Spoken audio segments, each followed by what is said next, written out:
सब्जा नगर में राधिका अपनी बेटी माया और पति राघव के साथ रहती थी। राघव गांव के चौधरी ठाकुर बलवान सिंह की जमीनों के खाते और आमदनी का हिसाब किताब करता।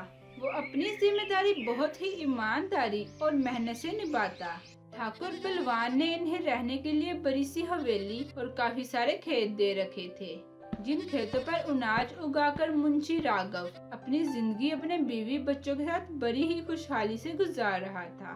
सुनिए, शाम को घर आते हुए जलेबियाँ और समोसे लेते आइएगा। तभी माया भागती हुई आती है।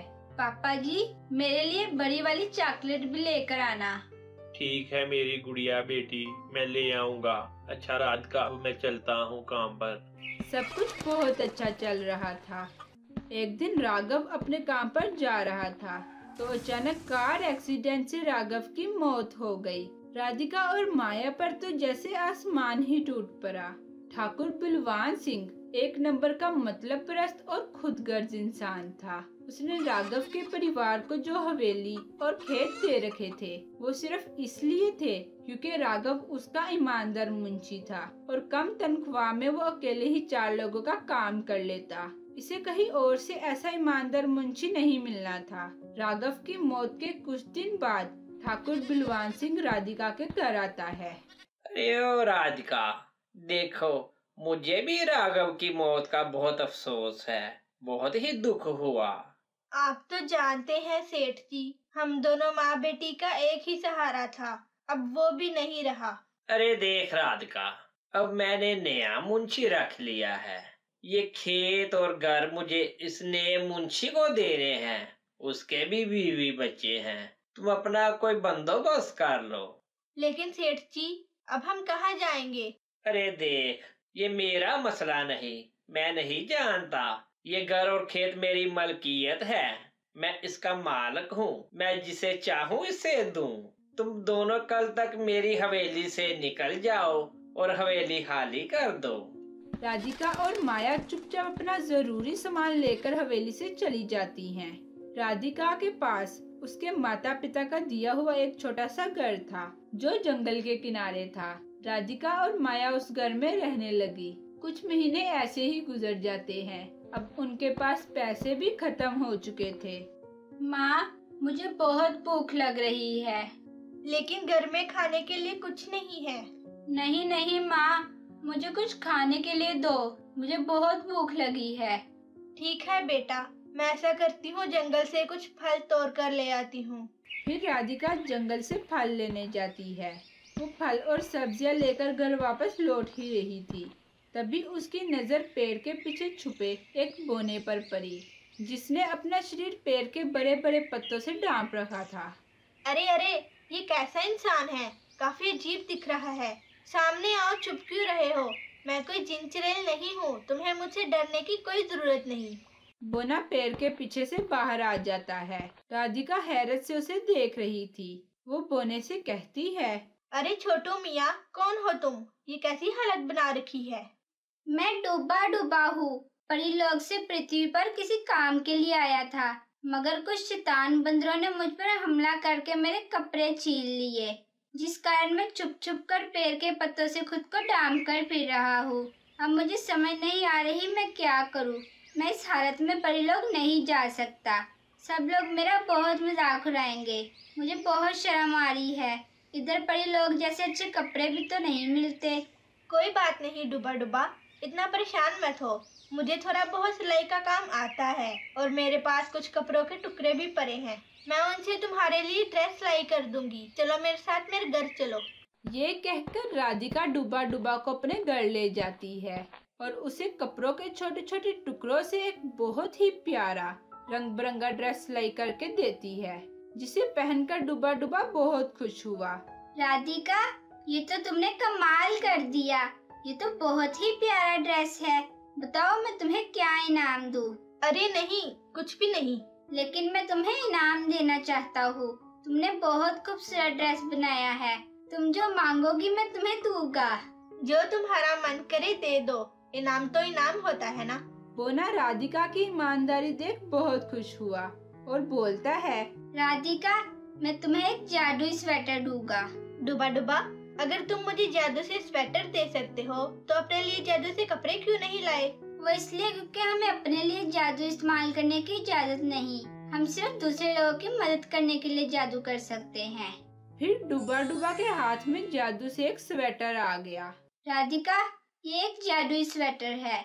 इससे तुम जितने चाहो उतने स्वेटर निकाल सकती हो और लोगों की मदद भी कर सकती हो। इसकी खासियत ये है कि ये स्वेटर कभी खत्म नहीं होगा और खराब भी नहीं होगा, हमेशा नए जैसा दिखेगा। तुम चाहो तो इससे निकलने वाले स्वेटर्स को बेच भी सकती हो। और हाँ, कोशिश करना कि स्वेटर किसी लालची या बुरे इंसान के हाथ न लगे, वरना इसका परिणाम बहुत बुरा होगा। राधिका खुशी से वो स्वेटर डूबा डूबा से ले लेती है। वो स्वेटर दिखने में बहुत ही सुंदर, चमकीला और गर्म लग रहा था। राधिका डूबा डूबा का शुक्रिया अदा करती है और डूबा डूबा जादू से गायब हो जाता है। माँ, ये इतना सुंदर स्वेटर कहाँ से आया है? फिर राधिका माया को सारी बात बताती है। माया बहुत खुश हुई और बोली, वाह माँ, अब तो हम बहुत अमीर हो जाएंगे। अगले दिन राधिका और माया उस स्वेटर से और स्वेटर बनाने की कोशिश करती हैं।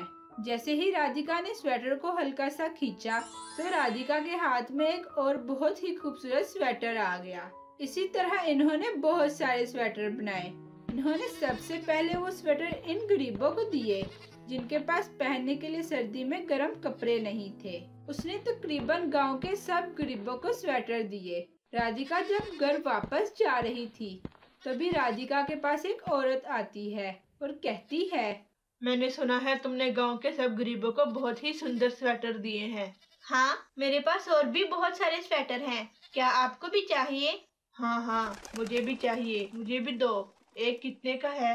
नहीं, आप ये स्वेटर फ्री में ही ले लें। नहीं राधिका, मैं तुमसे ये स्वेटर पैसों में ही लूंगी। बताओ कितने का है? चले ठीक है, आप ये 300 का ले लें। ठीक है। ये कहकर वो औरत राधिका से एक खूबसूरत सा स्वेटर खरीद लेती है। माँ, आप दे आई सब गरीबों को स्वेटर?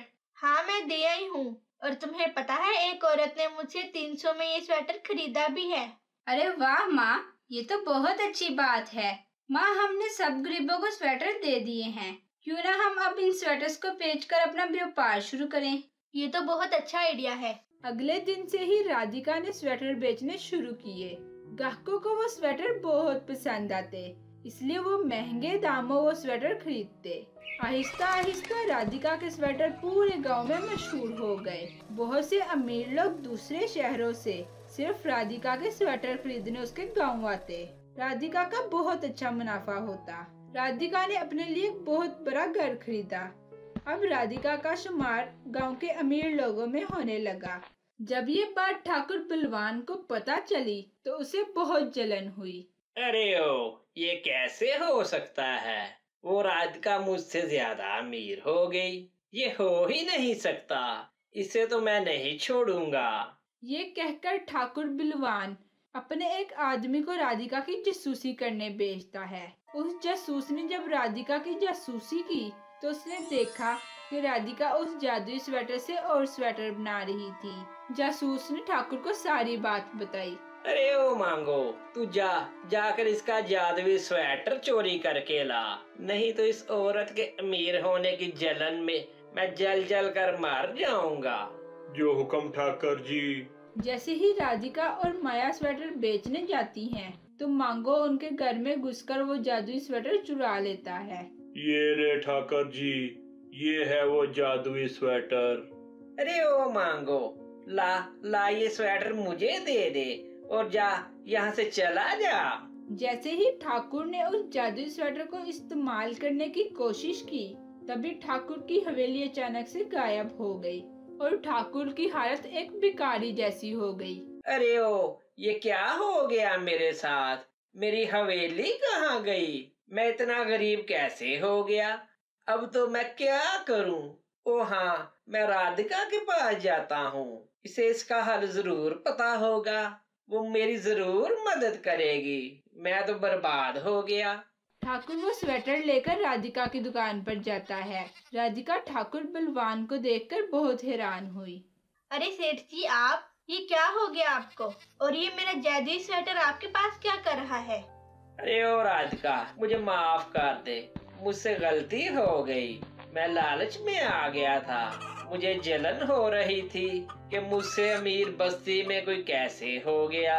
मैंने तुम्हारा ये जादुई स्वेटर चुरा लिया था। इस स्वेटर ने तो मेरी हवेली ही गायब कर दी और मेरी सारी दौलत भी चली गई।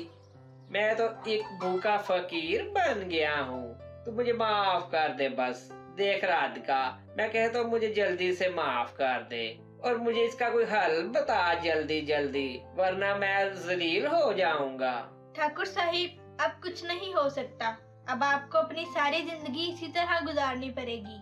अरे वो नहीं नहीं, मुझे इन कपड़ों में बहुत ठंड लग रही है। मैं अपनी जिंदगी ऐसे नहीं बसर कर सकता। मेरी मदद करो कुछ। ठाकुर साहिब, मैं आपके लिए कुछ नहीं कर सकती। ये ले, आप ये स्वेटर ले लें और इसी के साथ अपनी जिंदगी गुजारें। ठाकुर वो स्वेटर लेता है और रोता पिटता हुआ वहाँ से चला जाता है। ठाकुर को उसके जुल्म और लालच की सजा मिल चुकी थी।